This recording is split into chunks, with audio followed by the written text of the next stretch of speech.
ရီနဲ့ကလေးရဲ့အလေးချိန်ကြောင့်တန်ချောင်းနှချောင်းကြားမှာညက်နေတဲ့လက်စွပ်ကသူမရဲ့လက်ချောင်းပေါ်ကနေတဖြည်းဖြည်းချော်ထွက်လာခဲ့ပါတယ်။စက္ကန့်တိုင်းဟာသူမရဲ့လက်တွေကလည်းနာကျင်မှုကြောင့်တဖြည်းဖြည်းအားကုန်လာပါတော့တယ်။တေချင်းတရားဟာသူမကိုဝမ်းမျိုးဖို့ပါဇက်ဟာထားတဲ့တားရဲတကောင်လိုအသိဆောင်ဆိုင်နေခဲ့ပါတယ်။နောက်ဆုံးမှာတော့အိုင်ရီဟာအမြင့်ကနေလွတ်ကျသွားပြီးနောက်တစ်စက္ကန့်အတွင်းမှာပဲသူမရဲ့ခန္ဓာကိုယ်ဟာအောက်မှာရှိတဲ့တန်ကြုံပေါ်ကိုတိတ်တိတ်ဆိုင်ကျသွားခဲ့ပါတယ်။သွေးတွေဟာပန်းထွက်လာပြီးသူမရဲ့အသက်ဟာလည်းအဲ့ဒီနေရာမှာပဲရက်ဆက်စွာအဆုံးသတ်သွားခဲ့ပါတယ်။ဒါပေမဲ့ဒီကြောင့်မဖွယ်အဖြစ်အပျက်တွေဟာကောလိပ်ကျောင်းသူစတက်ဖနီမက်နေတဲ့အိမ်မက်တစ်ခုသာဖြစ်နေခဲ့ပါတယ်။ဒါဟာတာမန်အိမ်မက်မဟုတ်ပဲညတိုင်းလိုထက်ခါမက်နေပြီးအိယာကနေအော်ဟစ်လက်နိုးလာရတဲ့အထိသူမကိုခြောက်လန့်နေခဲ့ပါတယ်။ညလုံးဖွင့်လိုက်တိုင်းအိမ်မက်ကပြီးသွားပေမဲ့တေချင်းတရားရဲ့အရေးကတော့သူမနောက်မှာကပ်ပါလာနေတယ်လို့ခံစားနေခဲ့ပါတယ်။ညတိုင်းထိတ်လန့်အော်ဟစ်နေတဲ့သူမကြောင့်အခန်းပေါ်တငယ်ချင်းတောင်စိတ်ပြက်လာခဲ့ပါတယ်။ဒီအရာအလုံးဟာတိုက်ဆိုင်မှုမဟုတ်ဘူးဆိုတာသူမကတေချာသွားခဲ့ပြီးမနောက်ွယ်ကအမှန်တရားကိုဖော်ထုတ်ဖို့ကောလိပ်ကနေခွင့်ယူကမွေးရမြေကိုအလင်းအမြန်ပြန်လာခဲ့ပါတော့တယ်။စတက်ဖနီကအဖေကိုအဖွားနဲ့အမေအကြောင်းမေးခဲ့ပေမဲ့အဖေကဘာမှပြန်မပြောခဲ့ပါဘူး။မိသားစုထဲမှာဖုံးကွယ်ထားတဲ့ပြောဝက်ချက်ကိုသိကျင်နေတဲ့စတက်ဖနီဟာမောင်လေးကိုခေါ်ပြီးအမေရဲ့မောင်ဖြစ်တဲ့ဦးလေးအိမ်ကိုသွားခဲ့ပါတယ်။ဒါပေမဲ့ဦးလေးကလည်းအဲ့ဒီအကြောင်းကြားတာနဲ့ထိတ်လန့်သွားပြီးသူမကိုပြောပြဖို့ညှင်းဆန်နေခဲ့ပါတယ်။နောက်ဆုံးမှာတော့ဦးလေးရဲ့ဇနီးကတနာသွားပြီးအဖွားရှိနေတဲ့နေရာကိုတိတ်တဆိတ်ပြောပြလိုက်ပါတယ်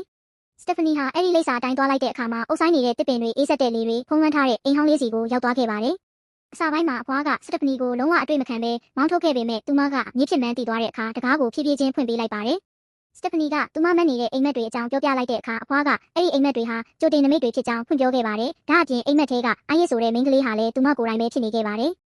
တချိန်ကသူမဟာအကျွေးစေးလေးတစ်စေးကြောင့်တေဆုံးရမယ့်လူပေါင်းများစွာရဲ့အသက်ကိုကြိုတင်ကာကွယ်နိုင်ခဲ့ပြီးတေမင်းရဲ့အစီအစဉ်တစ်ခုလုံးလည်းပျက်စီးသွားခဲ့ပါတယ်။အဲ့ဒီညမှာသူတို့တေမင်းလက်ကနေလွတ်မြောက်ခဲ့ပေမဲ့တေမင်းဟာသူ့စည်ရင်ထဲကနာမည်တွေကိုဘယ်တော့မှမမေ့တတ်ပါဘူး။အချိန်တန်လာရင်တော့တယောက်ချင်းစီကိုမလွဲမသွေဆွဲယူသွားတတ်ပါတယ်။နှစ်တွေကြာလာတဲ့အခါတေမင်းဟာသူ့အကျွေးကိုပိုရက်ဆက်တဲ့နည်းနဲ့တယောက်ချင်းပြန်တောင်းယူခဲ့ပါတယ်။ပထမဆုံးပေါ်ကိုမညာမတာခေါ်ဆောင်သွားခဲ့ပြီးအခုတော့သူမစီကိုလာနေပြီလို့အိုင်ရစ်ကစတက်ဖနီကိုအတန်တုံရီနဲ့ပြောပြခဲ့ပါတယ်။ဒါအပြင်တေမင်းဟာသူမတယောက်တည်းကိုပဲလိုက်နေတာမဟုတ်တော့ပဲသူတို့မိသားစုတစ်ခုလုံးရဲ့နောက်ကိုအရေးလိုကပ်ပါလာနေပြီလို့လည်းသတိပေးခဲ့ပါတယ်။နှစ်ပေါင်းများစွာအသက်နဲ့ရင်းပြီးစုဆောင်းလေ့လာထားတဲ့မှတ်တမ်းစာအုပ်တစ်အုပ်ကသာတေမင်းရဲ့အစီအစဉ်ကိုနားလည်ပြီးအသက်ရှင်ဖို့မျှော်လင့်ချက်ပေးနိုင်မယ်လို့ဆိုကအဲ့ဒီစာအုပ်ကိုစတက်ဖနီရဲ့လက်ထဲထည့်ပေးလိုက်ပါတယ်။အိုင်ရီရဲ့လက်တွေကတော့တုံနေပြီးဒါကိုမဖတ်မချင်းမင်းမလွတ်နိုင်ဘူးလို့ပြောတဲ့အတန်ကစတက်ဖနီရဲ့နားထဲမှာတေမင်းရဲ့ခြေတံလိုပဲ့တင်ထက်နေခဲ့ပါတယ်။ဒါပေမဲ့စတက်ဖနီကတော့အဖွားပြောသမျှကိုအယူသေးတဲ့လူကြီးတစ်ယောက်ရဲ့ယုံနှန်းစကားလို့သာထင်နေခဲ့တာကြောင့်အိမ်ထဲကနေအမြန်ထွက်လာခဲ့ပါတယ်။သူမကိုယုံကြည်လာစေဖို့အိုင်ရီဟာနှစ်ပေါင်းများစွာတေမင်းကိုရှောင်ပုန်းနေခဲ့တဲ့နေရာကနေနောက်ဆုံးကိုယ်တိုင်ထွက်လာခဲ့ပါတယ်။ဒီဆုံးဖြတ်ချက်ကသူမအတွက်လွယ်ကူတဲ့အရာတော့မဟုတ်ခဲ့ပါဘူး။ဒီတစ်ခါတော့မလွတ်နိုင်တော့ဘူးဆိုတဲ့ကြောက်ရွံ့မှုက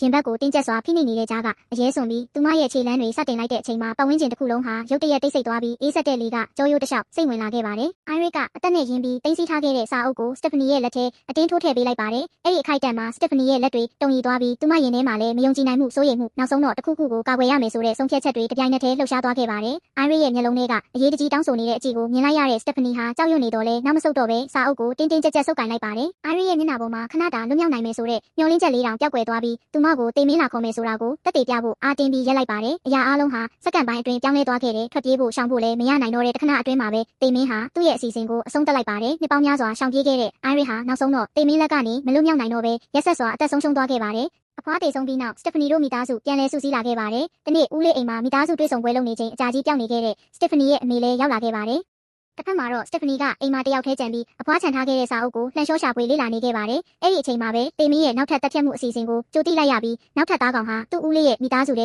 ကရောက်ဆိုတာတိလိုက်ရတာနဲ့မဆိုင်မကြပဲဦးလေးအိမ်ကိုအပြေးလောထွက်လာခဲ့ပါတယ်။ဒါပေမဲ့စတက်ဖနီဦးလေးအိမ်ကိုရောက်တဲ့အချိန်မှာတော့အားလုံးနောက်ကျသွားခဲ့ပါပြီ။တေမင်းရဲ့အစီအစဉ်ကစတင်လဲပတ်နေပြီဖြစ်ပြီးတာမန်မတော်တဆမှုတစ်ခုလိုထင်ရတဲ့ဖြစ်ပျက်တွေဟာတစ်ခုပြီးတစ်ခုဇက်တိုက်ဖြစ်ပေါ်လာပါတော့တယ်။စတက်ဖနီကအော်ဟစ်တတိပေးပြီးတားဆီးဖို့စ조사ပေမဲ့ဘယ်သူမှအချိန်မီမတုံ့ပြန်နိုင်ခဲ့ပါဘူး။စက္ကန့်ပိုင်းတွင်းမှာပဲအဖြစ်ပျက်အားလုံးကထိမရတော့ပဲတေမင်းဟာသူစီစဉ်ထားတဲ့အတိုင်းစတက်ဖနီရဲ့ဦးလေးရဲ့အသက်ကိုရရက်ဆက်ဆက်နှုတ်ယူသွားခဲ့ပါတယ်။